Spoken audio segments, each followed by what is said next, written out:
Hello, my name is Katie Natanel, and I'm a lecturer in gender studies at the Institute of Arab and Islamic Studies here at the University of Exeter.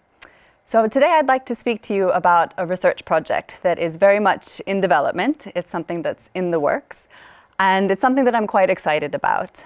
Before I begin, I would also like to take some time to acknowledge the artwork that you'll see on the slides as I speak. This is artwork by an Indigenous artist named Christi Belcourt, and she is a visual artist, also a community-based artist, an environmentalist, and an advocate for land, waters, and Indigenous peoples. And to me, it's quite interesting to always think through how our work as academics doesn't just happen within higher education or within a university, but rather should be in dialogue with cultural productions, with activists, with artists, with people in broader communities. So for me, though Christi and I have not met and we don't know of each other, our work is already in dialogue in important and exciting ways. So as we begin, I guess a point of context for us will be thinking about what brings us to research processes and research practices. So for me, this is a story. It's always a story. And I'm embarking on this new research project as a point of departure, which is underpinned by different parts of my life and different parts of who I am as a person. So it begins with my research interests as I'm here in academia at the university.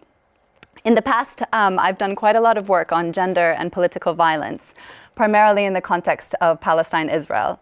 So looking at the relationship between gender and political participation and mobilization, and also thinking about and taking seriously affect and sensation. Increasingly, I've been drawn into conversations and work on decolonial feminisms in the plural, which we'll speak more about in just a couple of minutes. And also quite recently, I've started work with a colleague at the Graduate School of Education in posthumanism, which is an academic approach that centers materiality, but not just materiality in terms of objects and our bodies, but paying attention to the more than human and the other than human. So this kind of confluence of intellectual and, for me, political interests has brought me to this new research project. But as well, it's worth emphasizing, and it's actually critical to emphasize, how this is also the product of my lived experiences and my interests. And I think for all of us, not just many of us, but really for all of us within academia, the work that we do is intensely personal.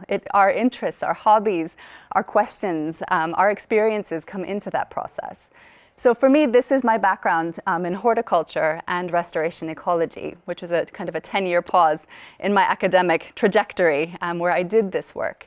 So this project is one that brings all of this together, my research interests and my lived experiences, in a way that I hope leads us in new directions, but also supports work that's already being done by activists and by communities in the context in which I'm planning to engage. And more on that in just a second. So the focus of my new research is on decolonial feminist ecologies. And I think it's really important to unpack that term. What are feminist decolonial ecologies? But first, I need to say that this isn't something I've created. This isn't something new that I've come up with. Actually, communities and individuals, initiatives, and different constellations of actors are working in decolonial ecologies and feminist ecologies, and really decolonial feminist ecologies already.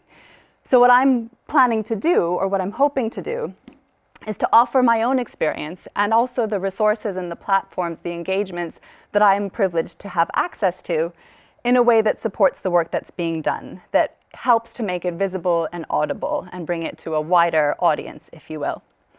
So what I want to do when I answer this question, what are decolonial feminist ecologies, is to start by breaking this down, thinking about each piece as discrete, feminist, decolonial, and ecology, and telling you what they mean to me in their separate instances and how they work together to create something we can think of as feminist decolonial ecologies.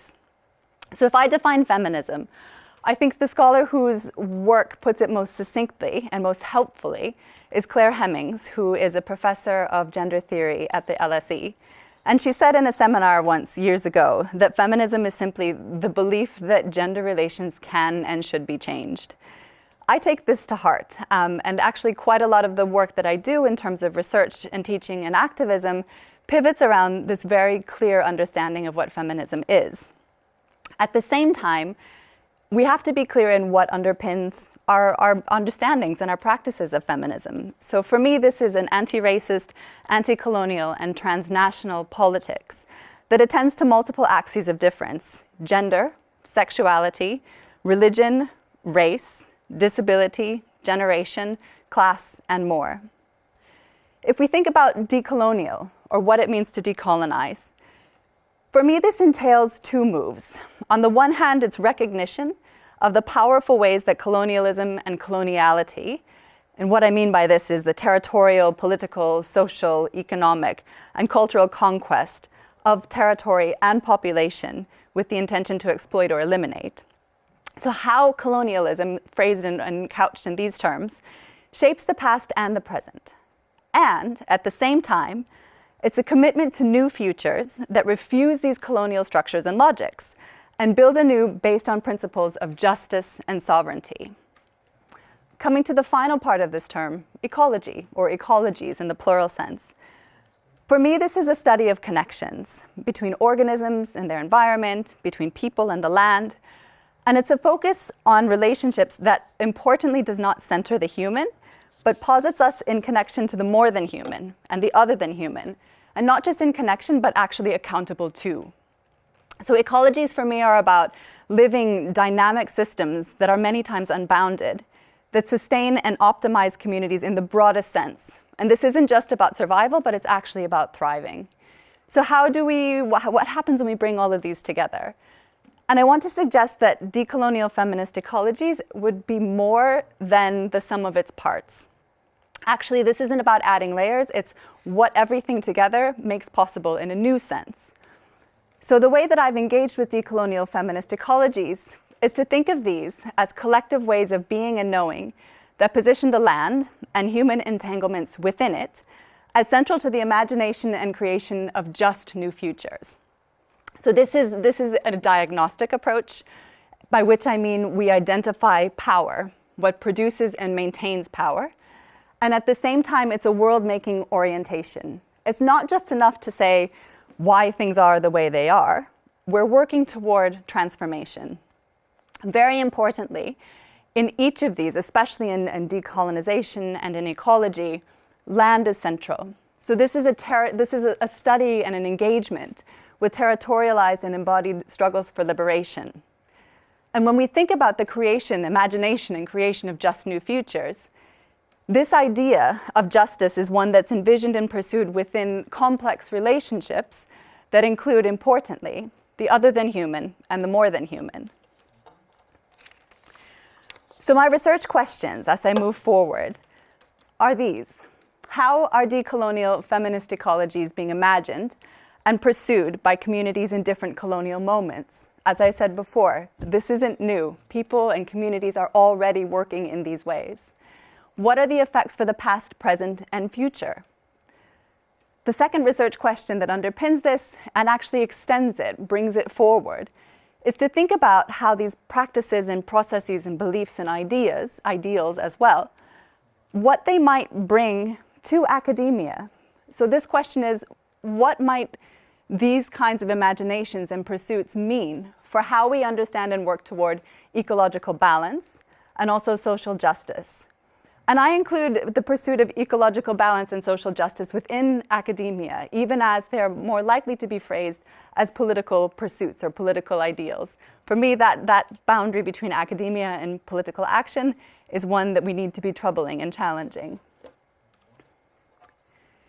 So as I move forward into developing and designing a research project, to come back to the point where I began, this is very much about telling a story, not a story of fiction, but a story of collective action and struggle. So as I said before, I want to look at different decolonial moments. So working across contexts, working with communities and working with initiatives that are already established and practicing decolonial feminist ecologies. I've outlined here 3 potential contexts in different decolonial moments where we might engage, again, with communities and initiatives that are already doing work. So Senegal, Palestine, and the United Kingdom. And I do locate all of these within the period of coloniality, whether undergoing or existing within conditions of present-day settler colonialism, relatively recently post-colonial, or in a late colonial period.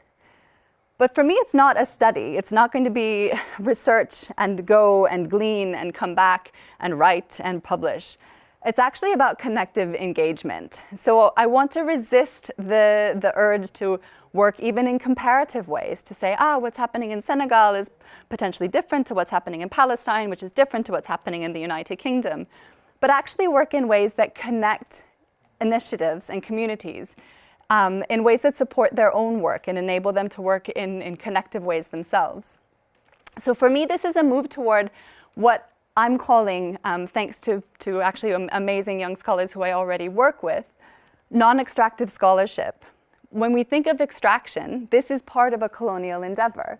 This is finding things with value and taking them out, taking them away from the community and the territory in which they arise and from which they emerge. I want to push back against that.